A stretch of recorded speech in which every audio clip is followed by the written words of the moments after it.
नमस्कार दोस्तों, आज की इस वीडियो में हम श्रवण करेंगे भगवान भोलेनाथ और शनि देव की एक रोचक कहानी।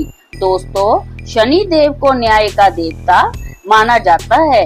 अपने जीवन काल में प्रत्येक व्यक्ति को शनि देव की वक्र दृष्टि का सामना करना पड़ता है। नव ग्रहों में शनि देव सबसे धीरे चलने वाले ग्रह हैं और ये सभी राशियों का भ्रमण करने में 30 वर्ष का समय लगाते हैं। मनुष्य, देवता, दानव, ऋषि मुनि सबको इनकी वक्र दृष्टि का सामना करना पड़ता है।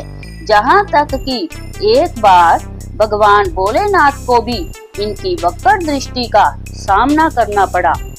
एक कथा के अनुसार एक समय शनि देव भगवान शंकर के धाम हिमालय पहुँचे।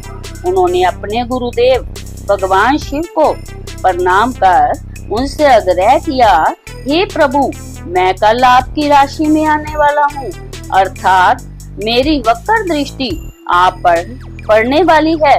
शनि देव की बात सुनकर भगवान शंकर हैरान रह गए और बोले, हे शनि देव, आप कितने समय तक अपनी वक्र दृष्टि मुझ पर रखेंगे? शनि देव बोले, हे नाथ, कल सवा प्रहर के लिए आप पर मेरी वक्र दृष्टि रहेगी। शनि देव की बात सुनकर भगवान शंकर चिंतित हो गए और शनि की वक्र दृष्टि से बचने के लिए उपाय सोचने लगे। शनि की दृष्टि से बचने हेतु अगले दिन भगवान शंकर मृत्युलोक आए। भगवान शंकर ने शनि देव और उनकी वक्र दृष्टि से बचने के लिए एक हाथी का रूप धारण कर लिया।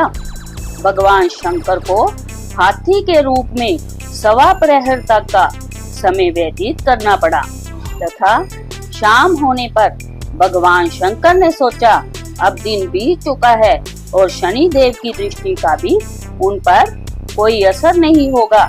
इसके उपरांत भगवान शंकर पुनः कैलाश पर्वत लौट आए। भगवान शंकर प्रसन्न मुद्रा में जैसे ही कैलाश पर पहुंचे, उन्होंने शनि देव को उनका इंतजार करते पाया। भगवान शंकर को देखकर शनि देव ने हाथ जोड़कर प्रणाम किया। भगवान शंकर मुस्कुराकर शनि देव से बोले, आपकी दृष्टि का मुझ पर कोई असर नहीं हुआ है। यह सुनकर शनि देव मुस्कुराए और बोले, मेरी दृष्टि से ना तो देव बच सकते हैं और ना ही दानव, जहाँ तक कि आप भी मेरी दृष्टि से बच नहीं पाए। यह सुनकर भगवान शंकर आश्चर्यचकित रह गए।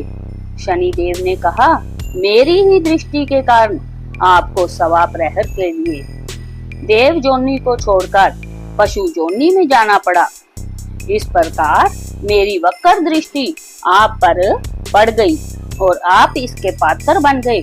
शनि देव की न्यायप्रियता देखकर भगवान शंकर प्रसन्न हो गए और शनि देव को हृदय से लगा लिया।